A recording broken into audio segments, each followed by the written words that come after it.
Welcome to the Santa Cruz Coffee Break. If you're watching on YouTube or listening on Apple Podcast, please follow, hit the like button, or any subscribes.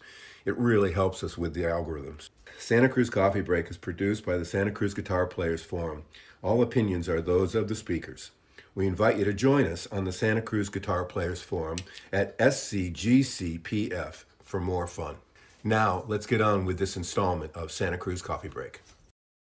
We would like to welcome everybody to the 80th podcast of the Santa Cruz Guitar Players Forum, and couldn't be any more appropriate that we have Richard Hoover with us today. Yay. So, Richard, welcome in, and good to see you. It's been a little time. Thank you, boss. Pleasure. Yeah, good having you. We understand there's some pretty unbelievable redwood over there. Yeah. I'm afraid to open my mouth because I don't think I'll be able to shut it for a while. So Okay. You direct me, and I'll You I'll go. go up on redwood. You go. We're driving. You're driving. Yeah. Dad, do you want to get anything in before? No, I wanted to hear about this redwood. Yeah, I do too. Well, great.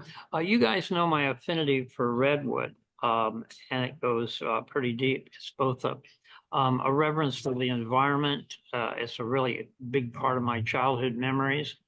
And coincidentally, it's great wood for guitar making. I say coincidentally because I can separate the environment, the tree itself, the culture surrounds it from the wood.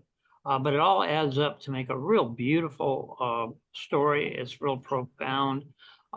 Redwood's revered by different cultures for different reasons.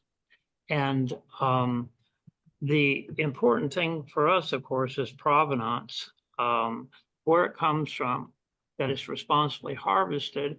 And I'll put it like this, when we look at a wood, we make general statements about it. This wood is like this, which is a generic statement. Of course, it varies from piece to piece. And redwood varies a lot. So redwood in itself is not the panacea, but redwood collectively has more versatility than any other wood we've ever dealt with. And also, you know me, I'm not prone to promote opinions, but rather, proven scientific inquiry. Our modal analysis, which is not, a luthier entertainment thing, is deadly serious science, shows us that redwood as a whole spans the whole tonal spectrum that we're looking for when we choose different woods for a guitar top. And Sitka spruce to European, Adirondack, or whatever. Along those lines, we'll find redwood that fits into that category. So it's a really amazingly versatile wood in that regard. We're looking for sustainability, responsible harvest, that it's treated right. And, what we're dealing with right now, there are a couple of really beautiful stories. The one I think you're talking about is, I shamelessly nicknamed it the Great Notion redwood, because it comes from way up north, the Klamath River, at a time post-World War II. And it's a fascinating story about how the big corporate wood companies had taken over the small family operations that had gone on for years and monopolized it. And the Great Notion comes from the beautiful novel by Ken Kesey, Sometimes a Great Notion, that became a movie with Henry Fonda, Ned Beatty, and Paul Newman about this battle between the remnants of a family that had been there for generations and the big corporate structures are trying to, steal their lunch. This gets complicated because, as we know, just because those guys, the Stampers was the fictional family, had a claim to that for generations going back. Of course, they're predated by Aboriginal Americans that go 10,000 years before that. And who knows before that? So it's a really interesting chain of custody that we follow through there. But this Great Notion redwood is really old wood that would have either fallen naturally or through lumber processes and fallen into the Klamath River and sunk, been buried in sometimes in mud. It's so durable that it didn't decay. And low oxygen, it's preserved. And this is the wood we reclaimed from that era, post World War II, and that really amazing struggle between the corporate structures and the families that did it.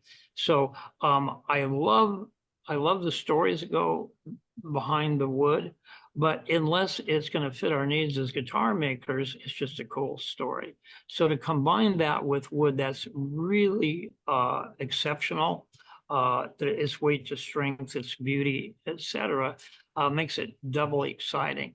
And I did a video recently to dispel some of the myths about wood in general and redwood, and to get the dialogue going so people take this as a deadly serious tone wood.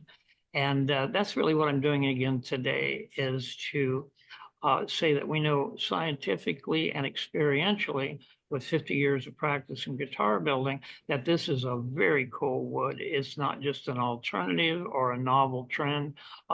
It's a first pick wood for guitars. Wow. I absolutely love that. It's, do you know about the town Scotia? I've heard that name. Remind me. It was a mill town. It's up on in that area. It was a mill town. It was completely owned by this mill company. Sure.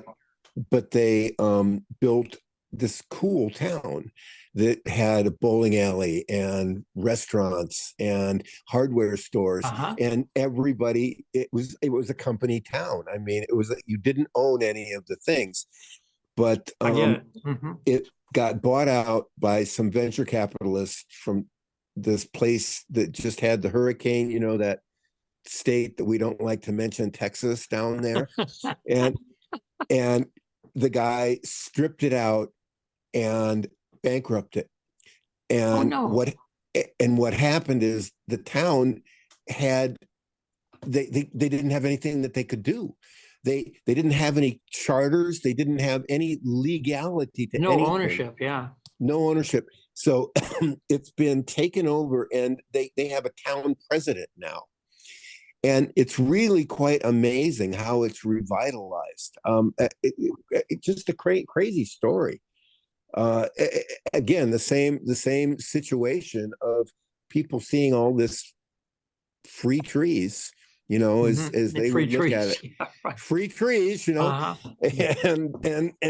going at it like that. But it's same thing. Great. That's so wonderful. Well, that you hit on something that really intrigues me. When we talk about old growth or original environment, virgin forest, if you will, they're cute names. But what it means is that when these trees grew in an ecosystem that was established for millennia, is putting it mildly, where there's cooperation between the flora, the fauna, things were in balance. Trees grew at a steady rate. The amount of sunlight, the nutrition they got, and so forth was predictable. The trees had evolved to thrive in that environment, and therefore the wood we get from it is very consistent. Imagine this: you took this idyllic environment like this, and you went in and you cut a lot of the forest canopy. There's going to be a lot more sunlight. Things are going to grow much quicker. They're going to grow less dense, less colorful, less appropriate for tone wood. So finding stuff in that virgin environment is really difficult, and those same properties were real desirable to people that when Europeans first came into that environment, there was these big sticks of pound cake, this beautiful stuff, like an unlimited resource they thought they could never use up. There's a beautiful old movie from the 40s with Burt Lancaster about that. because the material was like too good to be true. And today it is, because those don't exist. We've used them up. We have some in cages for entertainment you can go look at. That's why, like our own beautiful Henry Cowell redwoods here. Yeah. That's why, finding this reclamation stuff that's been underwater, preserved, really waiting for us to turn into guitars in a responsible manner, is really beautiful. And it's not, you just don't grow it again. And I think that's a big reason why we depleted this resource, is people felt like, well, there's more. There's so much of it that we'll never exhaust it. And plus, it'd grow again. You do it again. But this was at a time that there could have been, I don't know my stats. There's twice as many people in the world today as when we founded Santa Cruz Guitar Company in 1976. So let's go back to the 1850s. I wonder what the world population was, an eighth maybe of what it is now. So it was easy for us to think of things as inexhaustible. Thanks for checking that out. But it's not. There's so many of us more today using up so much stuff that these materials are becoming real precious.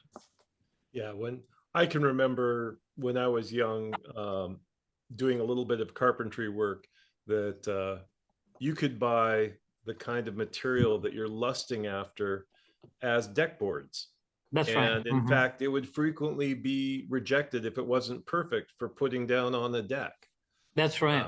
And I can remember some of the beautiful, beautiful material that was sold for, just, it's almost criminal when you think about it now. Yeah. Well, it was an artificial plenty, right? People didn't have a big scope of future view, and they couldn't see that this stuff would become such a precious resource. Right. But old dudes like us, we got a million stories about that. Yeah. we could go on and on and on. So I'm biased. So 1700. Go ahead. 1700, 610 million people. That's less than LA. 1760, 770 million people. 1850, 1,200,000,000. And what's our number today? We're like six or 7 billion, 8. Oh, Yeah, no, it's like way past 7. We're on our way to 8. Yeah, look at that growth rate. I mean, it's just it's a bell curve straight up almost. So that is completely the idea that we're never going to use it up. There is a beam in one of the buildings in Scotia that is 200 feet long. Yeah, that's what turns one piece of wood. Yeah, one piece of wood. Oh man. Well, one of the fun things we did in this video was to address some of the folklore. And I know I've said this in other places, but I'd like to repeat it. There's some really knowledgeable luthiers that kind of parrot some of the folklore that's been around for literally generations. And it used to be said about cedar, and it transmogrified into redwood. And there's two particular biases. One is, redwood is great. It sounds really nice to start with, but it has a short tonal life. It'll like drop off in a matter of decades in a guitar, and that it doesn't have any headroom. You can overdrive it. So people were saying this about redwood before anybody had ever seen a guitar that was even 50 years old. So where does this come from?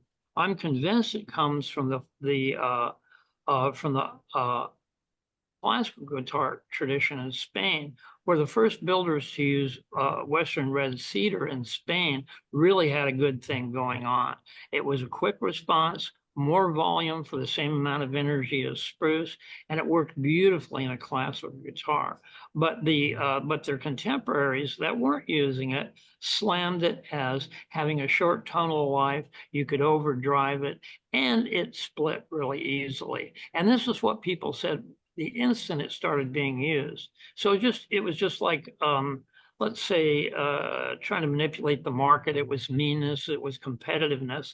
And somehow that same folklore got transferred to redwood. And you still hear otherwise knowledgeable people parroting those phrases today. So again, we don't rely on opinion. We work with science and we work with experience. We built our first redwood top guitar in probably the late 70s. You know, that's a good body of work and knowledge to know that. We're also guaranteeing our guitars for life, much more than anybody else. And our lifetime guarantee, I'll tell you, is a much bigger obligation than a company that can make up to 1,000 guitars a day, right? We stand behind our 400 a year with that. So I really believe in it, and those things just aren't true. Redwood guitars that I've seen that are 50 years old now, if anything, have improved over time for all the reasons we discussed previously about wood and how it ages, but it certainly hasn't diminished. The headroom issue, again, redwood is so versatile that it depends on what we're building. We made a bluegrass guitar for Tony Rice in 1978. And this was actually cedar, but we can interchange here. That's still around today. And everybody said, oh, that won't work. You know, it doesn't have any headroom, won't last, all the things I just said. So we disproved that. You know, we use a lot of other woods too to have a complete artist palette to make a custom sound for somebody. But again, just as I've been with mahogany to get it the respect it deserved, I'm on the same mission right now with redwood. Well, let me ask you this from a purely kind of personal perspective. If I were to come to you and ask you to build a guitar and you said, well, you know, we have Adirondack spruce, we have Sitka spruce, we have, you know, various other spruces, and we have redwood, and we can replicate almost any of those tonal signatures that you might expect from these spruces in redwood, what would be my decision point between those two? Would it be strictly aesthetic, or do you have maybe some other characteristics that might recommend redwood over spruce for certain players or certain styles? Mm-hmm. Well, that was really articulate. I appreciate that. I'd like you to write that down. We can use that. Well, we recorded it. Going forward. But here's the thing, I don't do that. I really understand the gravity, you know, the obligation I have when we make a custom guitar for somebody. Oftentimes, this is a guitar that's going to be the end all be all for the rest of their life. I'm not going to put my personal biases into that. Also, people don't have the vocabulary that we do to describe what sound they want in an instrument. So I'm dealing more with people that are showing us guitars they do like, what they don't like, the style of music that they enjoy, their favorite instruments, and from that I can determine how we could guarantee get the sound they want. They'll also give clues about what woods they think they want. The nice thing about redwood is no matter whether they think they need one thing or the other, I know I can pick the proper wood for it. But I'm not going to push anybody towards redwood because of my personal biases.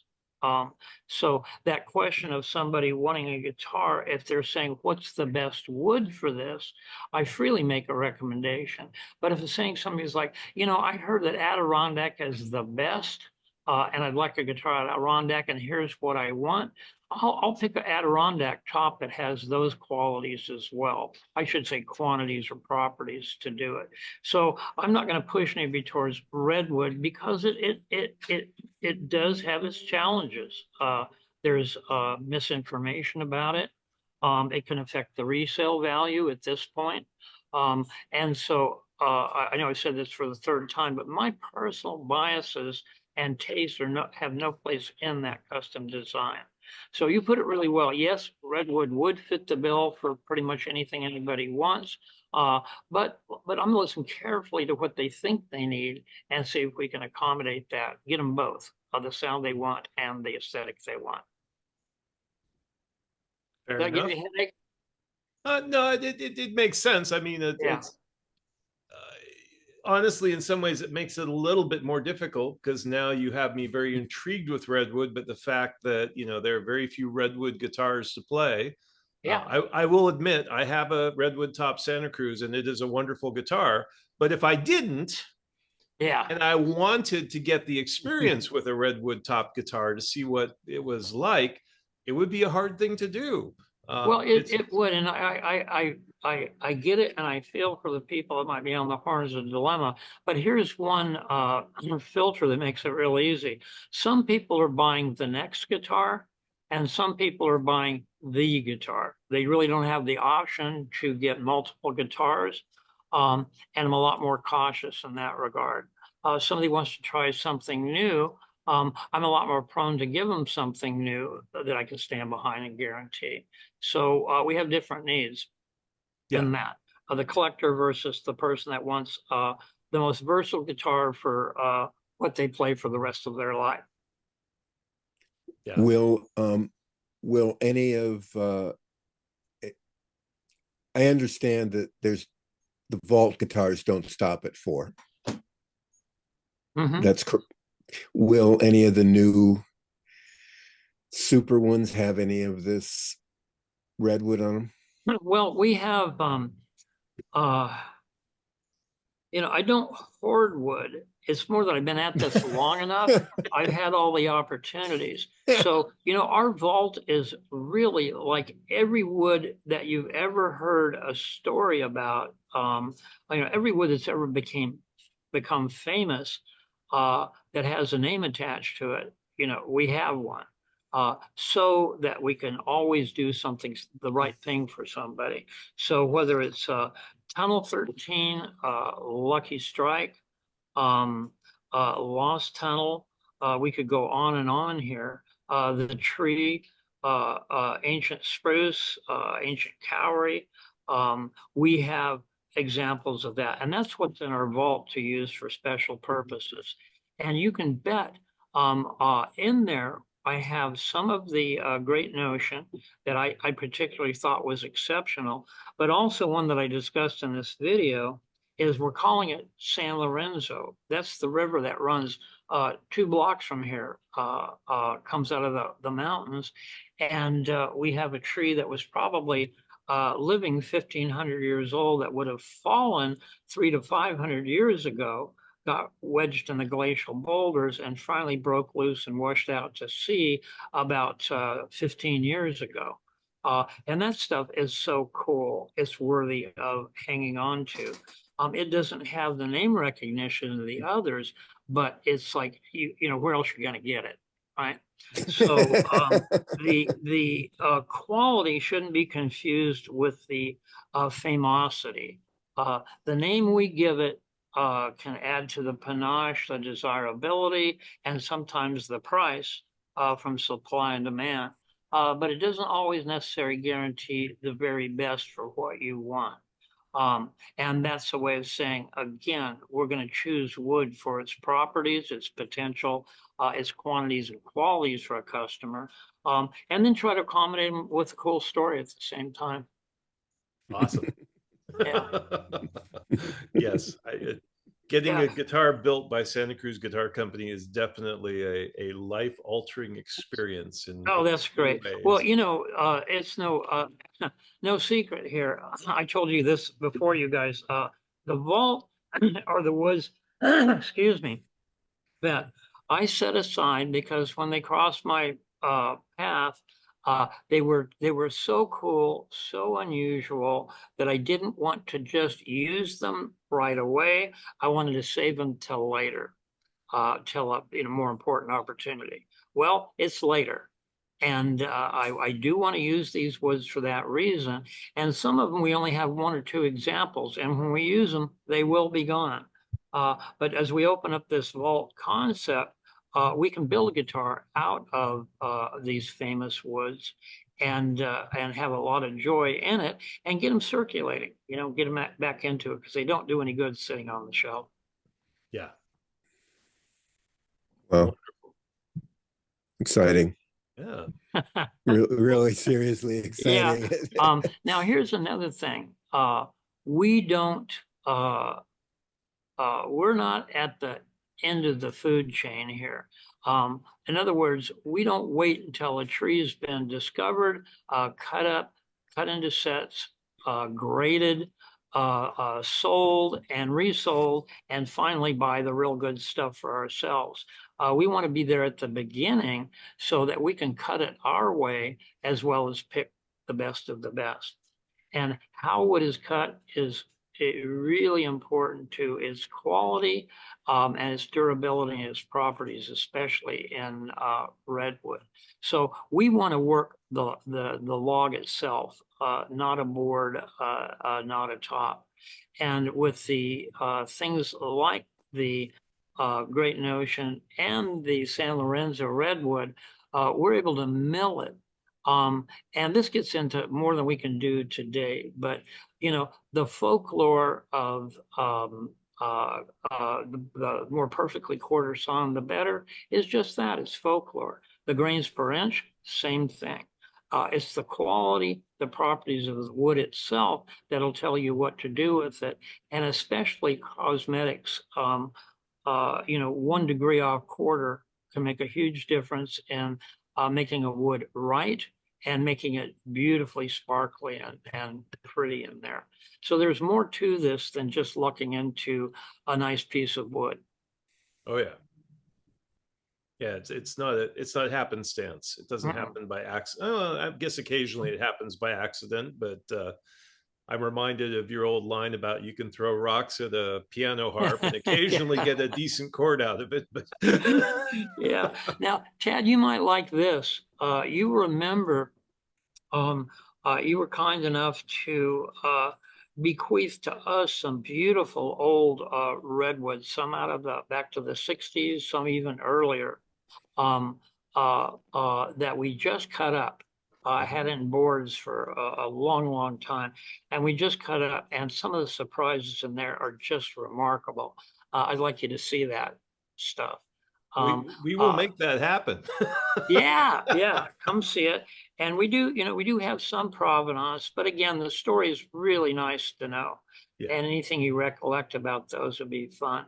And there's some other ones there, like you, I believe you call it a Japanese silver oak. Oh, the Japanese oak. Yes, yes. Yeah, that's just this like stunning stuff. Yes, Yeah. that was And really that's another lesson I learned. I had it for a board for, you know, years now because it was really cool and it was a board. And I took great pleasure in that. But that's not going to do anybody any good but me. And we want to turn it into guitars. So we got some really fun stuff there other than just the redwood. Well, I'll tell you that the story behind that Japanese white oak is that was specially chosen to make high-end Japanese plane bodies out of. Oh, wow. Which Yeah. is why it was cut so perfectly. Oh. But that's also, of course, why I thought it would make really incredible tone wood or guitar material. So it's very, very nice. yeah. So this lumber was just what we had in our, you know, our vault stuff.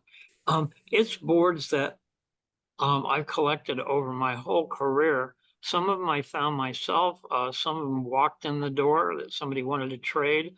Some of reclamation. And I'm also at that age, which is really poignant, is that I have contemporaries that are older than me, younger than me, started about the same time, that are aging out, passing away. And we've been bequeathed a lot of very cool old wood. And this stuff that was in lumber, I finally was convinced to cut it up and turn it into guitar sets. Gets it a lot closer to getting it to the customer than just being a conversation, object of conversation. We just we did a podcast with William from Roberto Van, and he told us about the stumps. Yeah, he's a fascinating guy. Yeah, he told us about these mahogany stumps. Apparently you have some of that as well, but right. yeah, they just decided that after moving it around the backyards of Phoenix for a number of years, that they should cut into it and see what it was. And Yeah, that's that wonderful. You know, they're celebrating a real important anniversary, and we're making a guitar in commemoration of that for Roberto Vint, which is a great discussion elsewhere. And you probably went into that with William Eaton. They're very worthy. a little bit, you know, he mentioned a few of the people that were getting it, you know, that they had kind of decided to sort it out amongst, you know, Yeah. looking for a singer-songwriter to get one, you know, and looking for, you know, that kind of thing, and can't understand why they wouldn't want to get one to, who knows, you know. But Well, you know, the fruit of the cultural paradigm shift that went on when I'm going to say we, because I was there, went from the you know, modern culture of mass production and realizing that this myth of specialization is just that, it's a myth. These things are accessible to us. People started making their own clothes, their own furniture, their own musical instruments. We could call it the 60s, but somewhere thereabout. And we're all turning 50 years old now. It's coming around. And so we see all these great anniversaries of companies, guitar makers, Roberto Vin, us. And it's also an interesting point. We count our day one from when we signed our first papers at Santa Cruz Guitar Company. The truth is, I was a builder for several years before that. So people count their starting dates differently. You know, maybe the founder's first guitar, whatever it was. But anyway, it all comes around that we're all turning around 50 now, and it's a really cool thing. that's a cool observation, because I just got an email from Shub this morning, you know, on their 50th capos, their 50th Oh, yeah. anniversary capos and things like that. And it's some really shockingly beautiful stuff. It is, isn't it? Yeah. Yeah, They're good friends. it really is. And again, yeah, you're right. 50 years. Yeah. It's time for each of us to start deciding if it's the appropriate time to open that bottle of wine you've been saving. Rick Chubb and I both did rock posters at the same time back in the day. You know, we're all pals. Funny. Fretboard Journal, Yeah. Fretboard Summit This is coming a up. very cool thing. It is. It's very exciting. What's up? What are you doing? Well, you know, I fell in love with it because it's like going to camp. A lot of my contemporaries are the same people we're just talking about that will be displaying guitars. There'll be music. There's great food, a really great community, and it's really different than others. There's no one place to go anymore where you can see everybody. We're a little more specialized. Like if you were into bluegrass, the IBMA, the International Bluegrass Music Association, is the place to be, right? This is the Fretboard Journal, just like the readership, is more the older aficionado that is really well informed and educated about woods, guitar making, etc. And I'm going to say, like, maybe a more, it doesn't matter what they do, but they made more money. The stockbroker, the hedge fund guy, the dentist, the professional, the real estate mogul, whatever, that finally have the time and money to get the good stuff. So we see a lot of boutique makers there, a lot of educational stuff, and it just feels wonderful. So going there is largely self-serving in that regard. As far as a promotional thing, it's a hard one. We're a small company. We can't do festivals in general. We have to choose what we do, and there's wonderful opportunities. I talked about IBMA. The Merle Fest is a huge one, again, that mostly to old time bluegrass and contemporary stuff. There's a lot of places you can go and do things, but this really hits probably our most prevalent demographic. And I'll put it like this. I've always made guitars for people my age. And that doesn't mean we started out making guitars for people that were 70.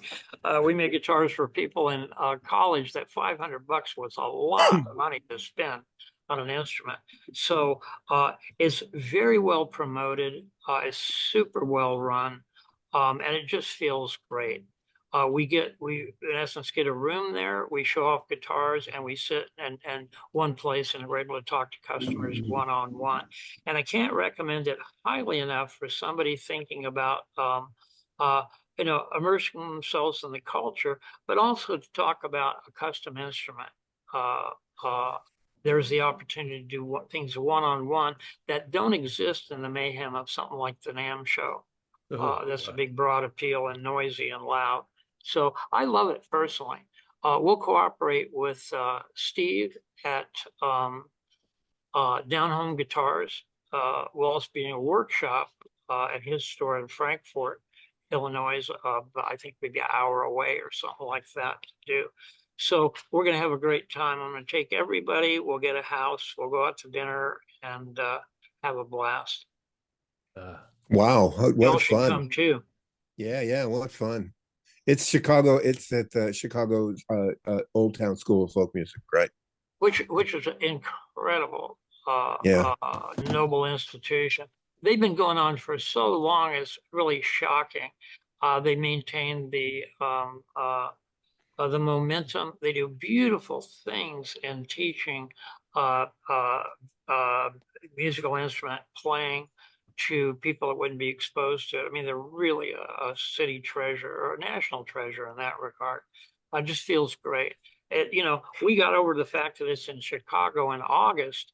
You just go from air conditioning to air conditioning. You'll be okay. Yeah, growing up in Chicago.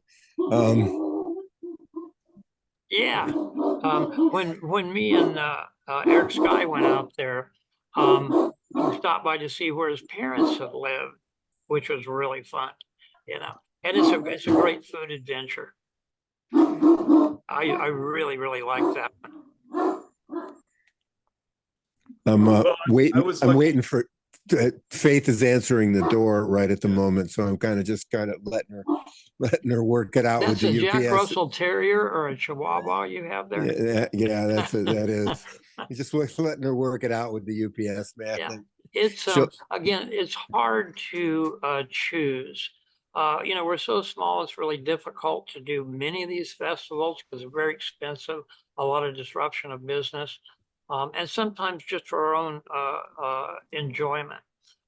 There's a lot I'd like to go to, but Fretboard Journal is our kind of people. It's really enjoyable, and it's really you don't know the opportunities until you get there. That's where you discover how valuable it is. Yeah. It's the city is a beautiful place too. It is. In August, it's a little fierce. And the bugs can be pretty big, but you just stay inside. They've eliminated the cicada. Oh, really? Yeah. Well, the 17-year thing hit this year. Yeah.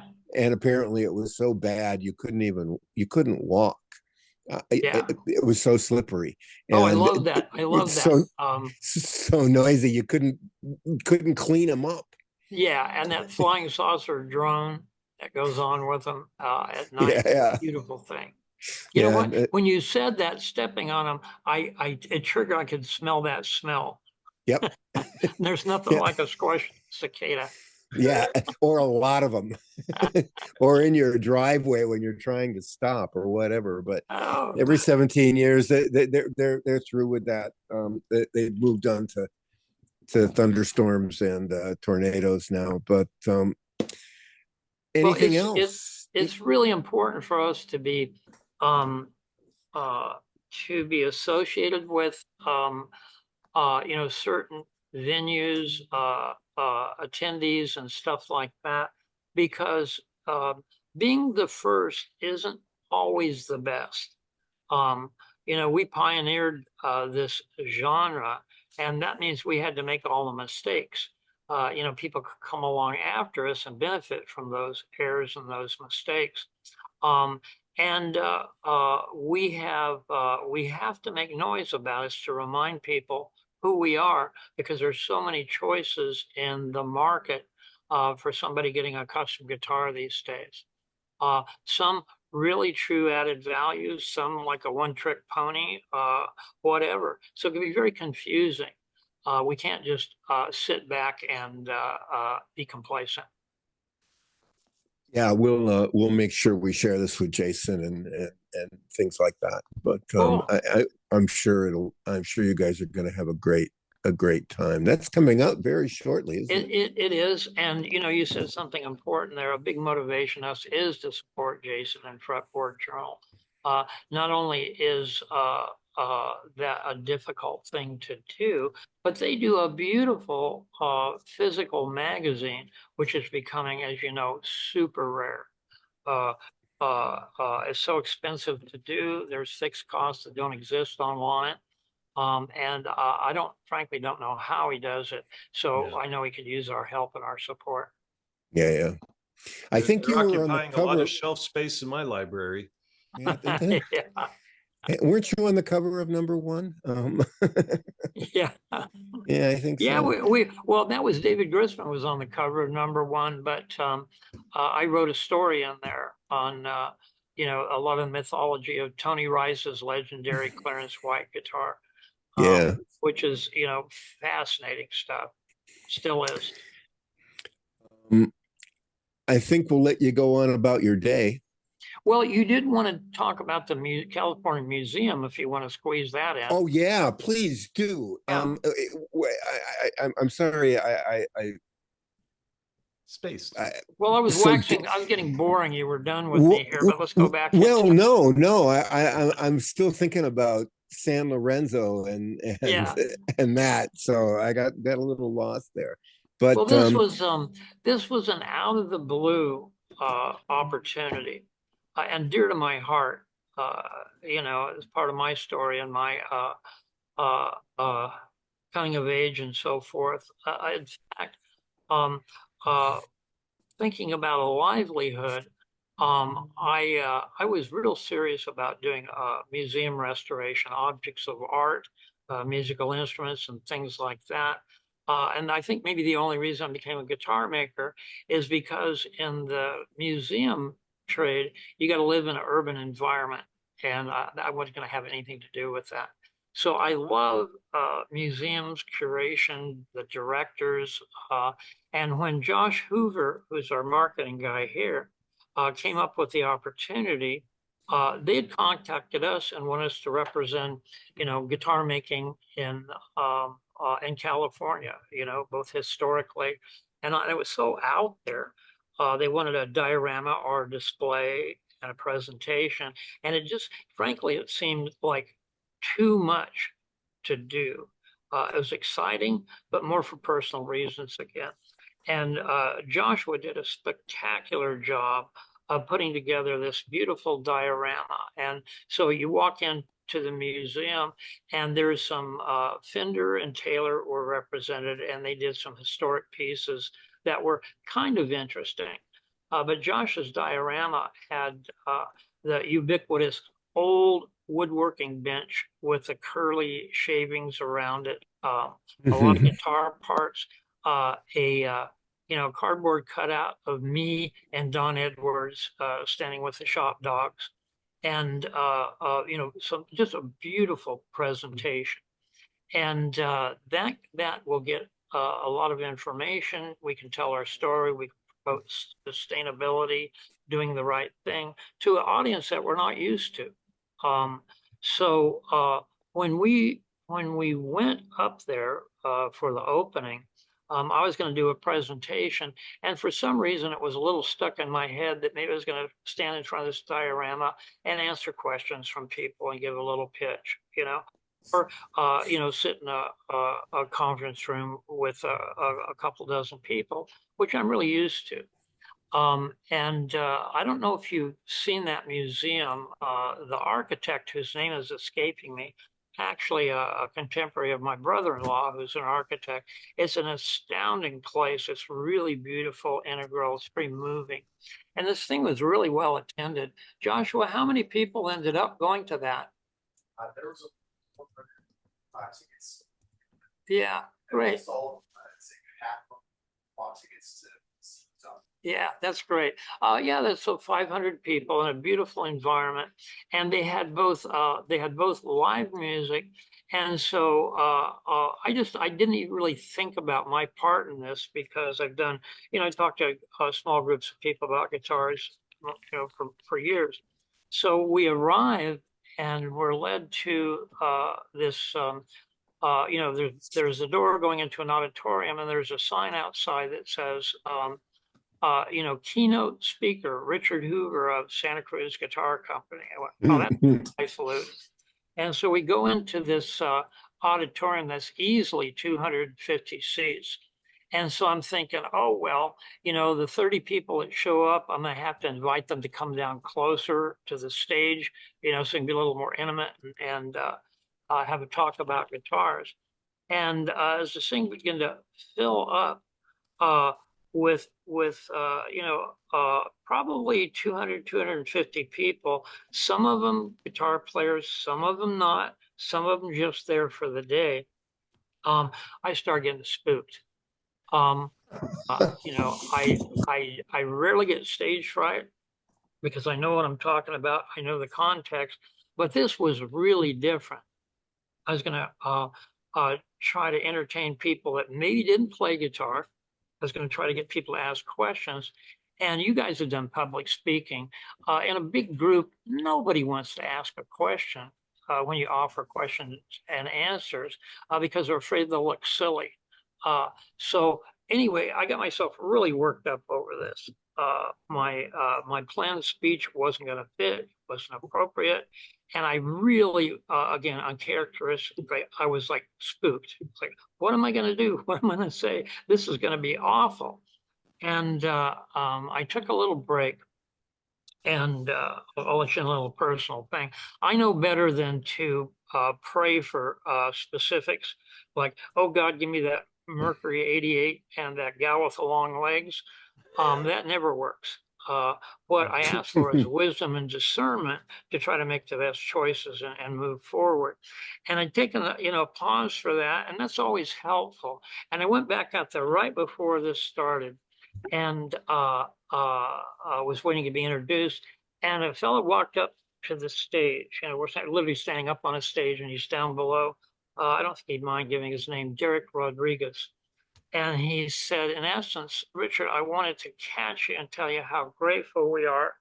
My wife's in remission. She won her battle with cancer. And the guitar that you made for me was the most important thing in our in our worship, our prayers for her healing, and playing the guitar, writing songs. It became our vehicle for her getting well. And I went, hey, this isn't about me at all. I'm not responsible for telling an entertaining story about our business. We have a message to talk about here and a presentation to make that make people be this evocative for people. And that put me at total ease to enter into this conversation, just open my mouth and started talking about, again, our values, sustainability, what we do with wood. I busted some myths, and I had the presence of mind to ask people before the question and answer period. I asked the guitar makers there. First, I asked, if there were the ones there, and they raised their hands. I asked them to think about some of the mythology that they suffer, that they might want the real story on. So I'm assigning you to ask these questions. And then I asked the guitar players to ask questions they were afraid to ask about how to get the guitar they wanted. So we probably, I think it was only 40 minutes long. I probably talked for half hour. And the question and answer period went almost that long with everybody engaged, asking great questions. It felt wonderful. And I left with another important lesson, which is this is not about me at all.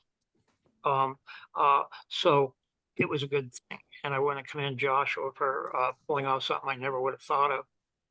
Wow, that's Great. wonderful. Yeah. Great. Our little town, Sacramento is a beautiful old town, you know. Is The it place the gets insufferably hot in the summer, but it's really pretty. A lot of mature trees. And if I'm not mistaken, I know this is true for Stockton. Ocean-going boats can come into the San Francisco Bay all the way to Sacramento, you know, the big rivers that go there. So I can see why we made it our capital. Yeah, once we moved it out of Manteca. once we moved it from Monterey, Yeah. Yeah, you know, yeah, that's right. Now that Might goes add- back. That might goes have had back. something to do with the gold rush. I don't know. Well, but it had to do with Spain. Monterey was New Spain. California was New Spain. And if you pushed a raft off the coast of the Philippines or Japan, pretty soon you'd end up passing by Monterey. You know, Yep. they Yep. called it the Big Drain. So Spanish trade, it was logical to have Monterey be the capital. And it's fascinating stuff. When you know, I got good friends in Europe when I used to go there every year, and they knew it was okay to ask me questions about America because it's incomprehensible to them. And one guy that I know for years said, "What do you do about how do you feel about the Mexican problem?" And I asked him, I knew what he was talking about. I said, what you hear is the problem? He said, well, they're coming in and they're taking your jobs and you know, the usual racist nonsense. And I said, well, actually, don't you know they were here first? And the guy was like, what? What are you talking about? And I said, yeah, they were, you know, I live 40 miles from the capital of New Spain. We took it from them, right? And he was like, wow, that's an interesting historical perspective. So yeah, they didn't get it much. But is that the Crocker? Is that where it's at? In Sacramento? no, it was Josh, can you help me here? There's a California museum. Yeah, but what is that just what all it's called? It's not arts and crafts or anything? The California. California Museum, yeah. Yeah. And there's Well, supposed to be some noise on it. we'll got look it. it up and we'll make sure. I got it. link, I got it. Okay, Yeah. great. And you know, the talk, which I can't remember anything I said, I just faked it a minute ago, but it's supposedly it's a nice talk. Might be worth listening to. Perfect. Yeah, great. It's we'll put that link in with it as well. Thank you. I look up at the clock and it says 4:00, and we've been on the phone or on Zoom for over an hour. And I'm that guy, sorry. No, no, don't be sorry. no, it seems like 3 minutes. So thank you. Thank you guys. That's a real pleasure. Let's not make it so long in between, and good luck. I'd love to see you both down here for some fun sometime. Yeah, I show think- you what's new, and tell some stories. There you go. Well, hang Thanks, on. I'm buddy. going to ask you a couple questions. Don't go Okay. away, Yeah. Richard. So thanks everybody, and we're gonna sign off and let these guys talk a little bit here. Okay, bye-bye. So bye. Thanks everybody. We hope you enjoyed this installment of the Santa Cruz Coffee Break. For more music-related fun, please join the Santa Cruz Guitar Players Forum at SCGCPF or santacruzguitarplayers.com. If you have any questions or possible podcast topics, please contact us. If you have a product or service that you feel would be of value to our listeners, please consider adding your support and keeping the coffee pot on. Contact us for more information. We ask that you hit the like, follow, bell, or bookmark buttons so we can keep you informed of upcoming podcast episodes. We hope you enjoyed Santa Cruz Coffee Break. Now it's time to go play your guitar.